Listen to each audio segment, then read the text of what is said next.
আসসালামু আলাইকুম রহমতুল্লাহি ওবরকাতু। আর ভিউয়ার্স কেমন আছেন? আশা করি সকলেই ভালো আছো। আমিও আপনাদের দোয়ায় ভালো আছি। আজ এখানে আসছি পশ্চিমবাংলার হুগলি জেলা চকবাজার দাদা হুজুর পীর মাজার। ওখানে আসছি আমরা ওখানে কিছু কার্যক্রম হয়েছে, সেগুলো আমরা দেখতে আসছি। সুফি হজরত মৌলানা হাজি ফকির আবদুল্লাহ আহাদ স্যার দরবারে আসছি। ইনি হচ্ছেন আমাদের নয়নর শিরোমণি দাদা হুজুর পীর কেবলা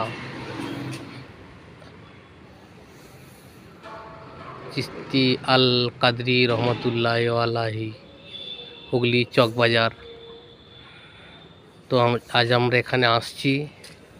এখানে আমাদের কার্যকর্তা ভাইজান লোক কিছু কাজ পরিপূর্ণ সুন্দর হয়েছে, সেখানে আমরা আসছি। আমাদের দাদা হুজুর পীর মাজার, এটা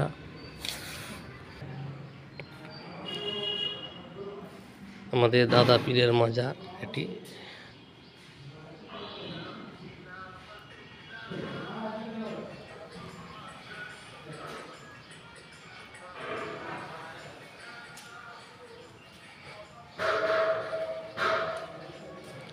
পাক পাঞ্জাতনের নাম নবী মোহাম্মদ সাল্লাল্লাহু আলাইহি সাল্লাম, হজরত মাওলা আলী, মা ফাতিমা, ইমাম হাসান ও ইমাম হোসেন, পাঁচ পাঞ্জাতনের নাম।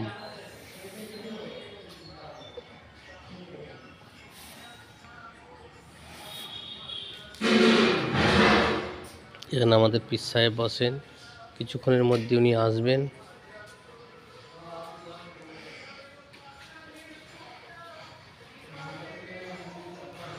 ফুরফুরা শরীফ নিবাসী হজরত শাহ সুফি মৌলানা আব্দুল আহাদ শাহ রহমতুল্লাহ চিস্তি কাদরি, জন্মস্থান ফুরফুরা শরীফ কাজীপাড়া। দাদাজি জন্ম 1331 খ্রিস্টাব্দে। আনুমানিক দাদাজির 1901 খ্রিস্টাব্দে বাংলায় 13 জ্যৈষ্ঠী 7ই সফর এখানে উরুস হয়। মুরিদরা এখানে সব আছে।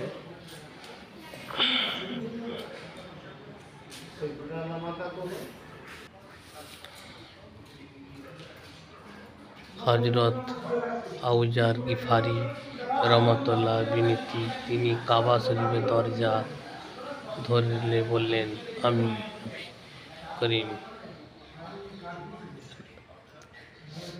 রেজওয়ানা মা নকশা। হজরত শাহ সুফি ফকির মৌলানা হাজি আব্দুল আহাদ শাহ কাদরি আল চিস্তি রহমতুল্লাহ ফুরফুরা শরীফ, হুগলি চকবাজার। হজরত রজব আলী শাহ রহমতুল্লাহ শেওড়া বিড়িয়া।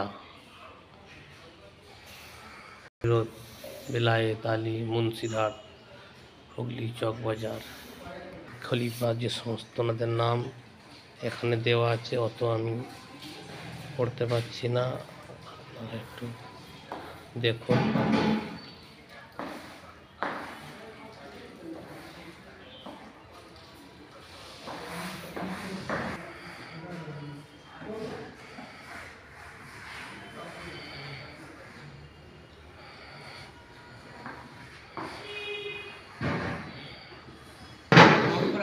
ভিডিওটা আমি এখানে ছোট করলাম, নেক্সট ভিডিও বানাবো, লম্বা হয়ে যাচ্ছে। আসসালামু আলাইকুম রহমতুল্লাহি ওয়া বারাকাতুহু।